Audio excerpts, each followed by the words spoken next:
dhiirran kaleessa irraa dubbataa turre warra maalummaan diini isaanii gale jara san keessa ardhaa nama gadaa nabii jiraate Salmaanul Faarisii irraa dubbatuu dhufne. Salmaanul Faarisii wal baranna ka beekuuf yaadachiisa kan beeyneef barnoota ta'a. Salmaanul Faarisiin eenyu? Jireenyi isaa maal fakkaata? Salmaanul Faarisii warra Faarisiiti. nama nabiin keenya sallallahu alayhi wasallam faarse. لو كان الإيمان بالثريا لتناوله رجال من هؤلاء قالها الرسول صلى الله عليه وسلم وكان واضعا يده على سلمان.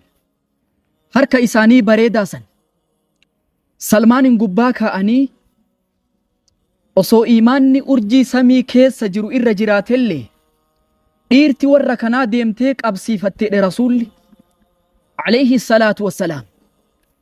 dubbii tana waa malee hin jenne rasuulli yoo ofirraa dubbatu Salmaan ani abbaan kiyya ra'iisa gandaati jedhe. nama ganda keessatti kabajaa qabu nama namni dubbii isaa dhagahu ture jedhe. isaa Yahudaa Asbahaaniiti. gandi isaanii Jayyaan. abbaan Salmaanii kana akka malee haalan jaalata. jaalalarraa akka dubartii manatti eegan caala ana eega jedhe. manatti hidhee anaa kana akka ani alatti hin baane na godha jedhe. nuti ibidda gabbarra jedhe. abbaa keenna wajjiin ibidda waltaraa qabsiifna jedhe Salmaan. وكان لأبي ضيعة عظيمة. abbaan kiyya oobruu guddoo takka qaba jedhe. oobruu sanirraa qabeenya guddaa galii guddaa argataa turan. gaafa tokko abbaan kiyya heewasamee ooyruu sanirra akka ooyruu sanitti dhaqu dhabee anaa takkaa manaan ba'in ooyruu san akka ani deemuuf na ajaje jedhe. yeroo jalqabaatiif ooyruu abbaa kiyyarraa bakka bu'ee laala jedhee deeme. osoo deemuu kaniisaa takkarra dhufe jedhe chaarchii warri nasaara itti rabbi gabbaru. فعاجبنني وآنقنني ندين كسيسي نتي تولي لالي جد دابده osoo dhaabbadhee laalu lafti halkanoofte jedhe. ummata kanatti achi siiqee asliin diinii kanaa eessa jedhee gaafadhe. biyya Shaamii jedhanii na hake kan jedhe Salmaanul Faarisiin. ooyruu abbaan kiyya na erge dagadhee ibaadaa jaraa laalee natti tollaan achi turee galgala gale jedhe. wayita ani galu abbaan kiyya na odeeffate jedhe. ooyruu laaltee akkam jirti jedhee na gaafate jedhe.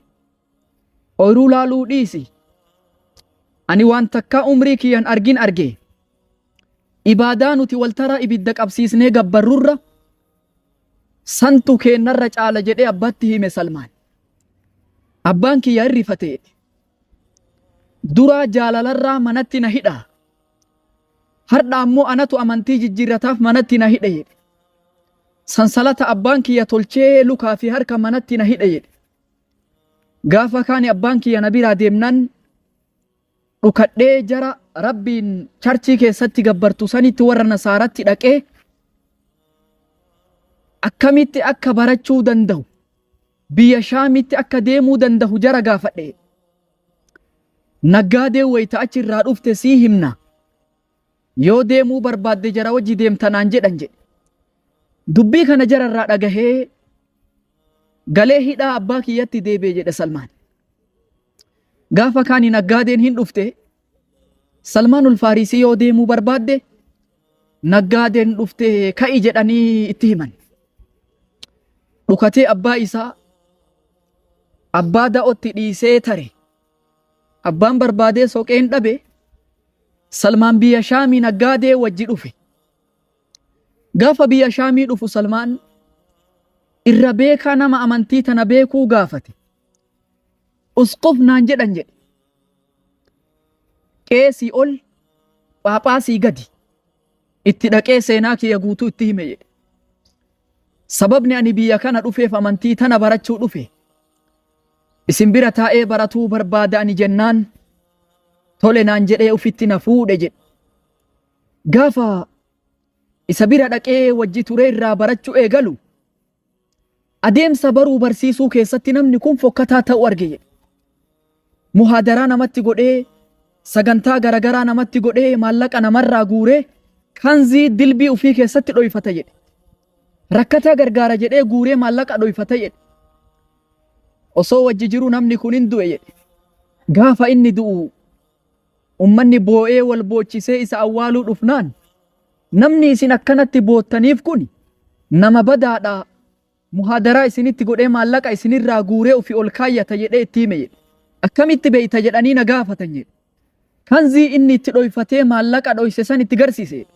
Ummanni aaree gubatee hin awwaallu jedhanii fannisanii dhagaan cafaqan. Ummanni illee wallaalaadha, ummata waa takka hin beeyne. Qaalicha saqqalanii dhagaan cafaqanii ajjeesan jedhe Salmaan. Gaafa kaanii nama biraa bakka buufatan jedhe. Osomaa nama sanirraa bakka bu'ee jiru bira taa'ee qara'ee irraa barataa jiru ajalli itti dhufte jedhe. Itti dhufee seenaa kiyya guutuu beeyta, waan an biyya tana dhufeef beeyta, diin baratuuf as dhufe, ilaa man tuusiibii eenyutti na dhaamta, eenyutti na dhiiftee deemta jedhe Salmaan.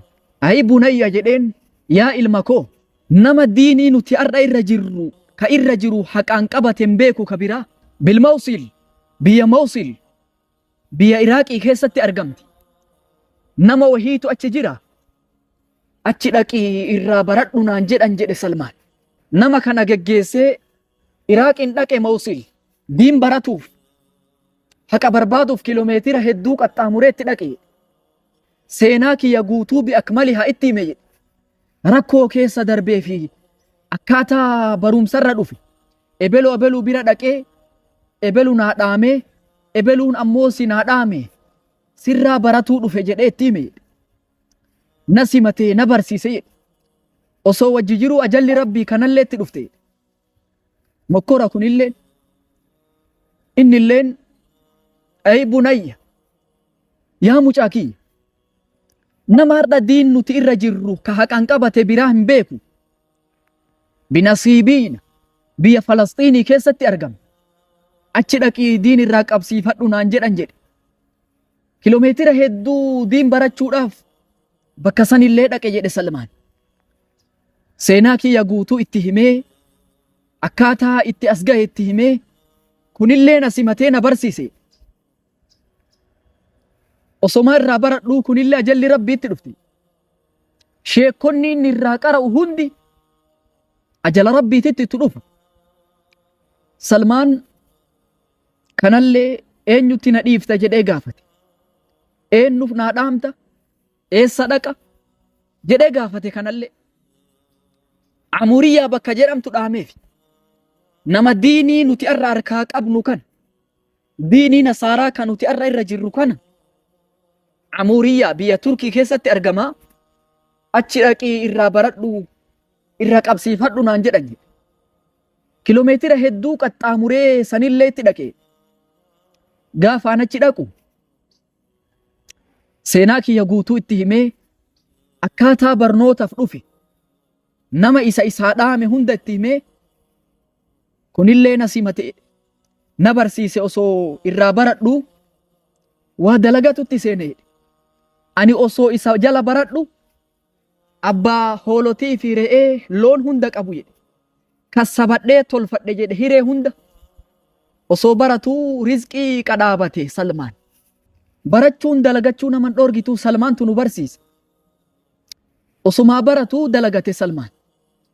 Gaafa sanuu ani qabeenya qaba jedhe. Hoolotii fi re'ee loon hunda kassabadhe jedhe. Osoo an akkanatti jiruu barsiisaan irraa baradhu ajalli rabbi itti dhufte. Itti dhaqee ilaa man tuusiibii eenyutti na dhiifta, eenyu naa dhaamta jedhee gaafadhe jedhe Salmaan. Yeroo kana dhaamsa ajaa'ibaa tokko naa dhaame. Yaa ilma koo, nabiyyichi aakhiraa tokko ka dhufu. Dhufiinsi isaa gaaddisaa'ee jira. Gammoojjii gara Arabaa kana keessaa ergama. Yoo dandeettee irraa baratuu rabbi si aanjeesse, dhaqqabadhuu isarraa nuura qabsiifadhu. Garuu milikkata wahii si hima. Milikkata isarraa ani si himu biyya keessaa ergamerraa ari'amee biyya timira baay'atutti godaana jedhe. Mallattoon lammaffaa hadiyyaa malee sadaqaa nyaatu jedheen. Duyda isaarra chaappaa nubuwwummaa qaba jedheen. Milikkata kana yoo irratti argite dhuguma namni sun nabiyyiidha. Nuura irraa qabsiifadhu jedhee naa dhaame jedhe. Dubbii tana qabadhee hamileen tiyya guddoon sani akkaataa biyya sanitti deemu qofa eegaa ture jedhe. Osumaa jedhuu naggaadeen biyya Arabarraa dhufte bakka ani jiru kana qubate.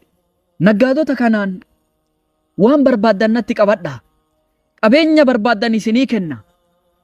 Ganda keessan na fidaa, ganda keessan na geessaa jedheen jedhe. Tole naan jedhanii qabatanii naan bahan jedhe. Osomaa naan deeman eddoo waadil quraa bakka jedhamtu kennan na ganan jedhe. Gantummaan irra dalagan jedhe Salmaan. Namicha Yahudaa tokkotti gabra godhanii na gurguran jedhe. Yaa Allah! Bilisummaan manaa bahee gabrummaan karatti hafe Salmaan. Hin gurgurame jedhe. Khiyaanaan irra dalagan jedhe. Namicha Yahudaa sanii gabra ta'ee dalagutti seeni jedhe. Osomaa dalaguu namichi ani dalaguuf kun namni isaa abbeeraa ta'u Madiinarraa dhufee bakka ani dalagu aboo gabricha kana naa kenni jedhee sayyida kiyya gaafate jedhe Salmaan. Hayyee fudhu jedheen jedhe. Salmaan namni kun qabatee Madiinatti hin dhaqe. Wayita Madiinaa ol seene biyyi timira baay'atti. Wayita timira arge biyyi barsiisan kiyya shayni kiyya ka'amuriyyatti naa hime wasfii naa kaa'e biyyi sun timira baay'atti naan jedhe sun tana ta'uun ooltu jedhee qalbiin na raggaate. Yeroo Salmaan akkanatti gabrummaan Madiinaa keessatti dalagu kana Rasuulli keenya sallallahu alaihi wasallam Makkaan keessa ergamee jira. Gaafa tokko osomaa timirarra ol bahee sayyida isaatii waa dalagu namni wahii fiigaa dhufe. Namicha ani gabra ta'ee fi bira dalagu kana oduu wahii itti hime jedhe. Ardha baniin qee'aadhaa Awsii fi Khazraj namicha tokko kana biyyi ufiin jedhu jalatti walgaanii simataa jiran jedhettiin. Yeroo kana Salmaan timira gubbaa jire. Hin holladhe jedhe akka malee rifadhe dubbii san dhageennan akkuma timira irraa itti bu'een hin beeku jedhe Salmaan. Gadi bu'ee nama sanii aida alayya alkhabar mee waan isatti himte san illee natti illee himi jedheen jedhe. Faghadiba sayyidii namichi ani jala dalagu in aare jedhe akka malee walakamanii lakmatan shadiida akka malee na kabale na dalaysiifatuu malee carraa oduu nabii argatuu tokkollee hin dandeenye. Lafti halkanoofnan halkan dhukadhee timira walitti qabee Nabi Muhammaditti dhaqee alayhi salaatu wassalaam. Itti dhaqee isin karaa dheerarraa dhuftani keessummooma qabdani isiniin malti akka sadaqaati jedhee timira itti fide. Sahaabotatti raabsanii ufii nyaanne jedhe. Milikkata shayni kiyya naa himan asitti argadhe akka inni sadaqaa nyaanne arge jedhe Salmaan. Gaafa Rasuulli sallallahu alaihi wasallam masjida Qubaa irraa ka'anii Madiinaa ol seenan ammallee timira wahii qabadhee itti dhufe akka hadiyyatti.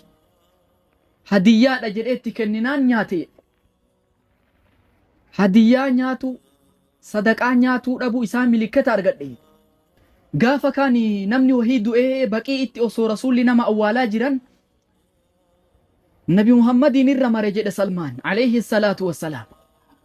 Wayita an duyduuba isaa irra maru akka ani milikkata wahii barbaadu na arganii huccuu duydarra ol saaqatan jedhe. Wayita san milikkata chaappaa nubuwwummaa duyda isaa irratti arge jedhe Salmaan. Uf qabuu dadhabee itti marame jedhe Salmaan. Maal taate naan jedhan jedhe. Seenaa kiyya guutuu itti hime. Dubbiin isaanii ajaa'iba gootee sahaabota yaamanii dhagayaa nama kana waan inni jedhe. Sahaabonni martii obboleessa isaanii kanaaf nama kana bilisoomsuu qabna jedhanii muratan. Sayyida Salmaan jala jiru sanitti dhaqanii nama kana nuu bilisoomsi jechaa gaafatan. ulaagaa cimtuutti qabate dachii goyduu qulqulluu irratti hundee timiraa 300 dhaabuu qabdan jedheen osoo firiin takkan duune martuu qabattee ba'uu qabdi jedhee sharraxe. Uqiyyaa 40 naa kennuu qabdan jedheen sahaabonni marti itti hirmaatanii rasuulli harka isaaniitiin timira san dhaabanii gargaaranii uqiyyaa san irraa kafalanii Salmaanul Faarisii bilisoomsan radiyallahu anhu ardaa.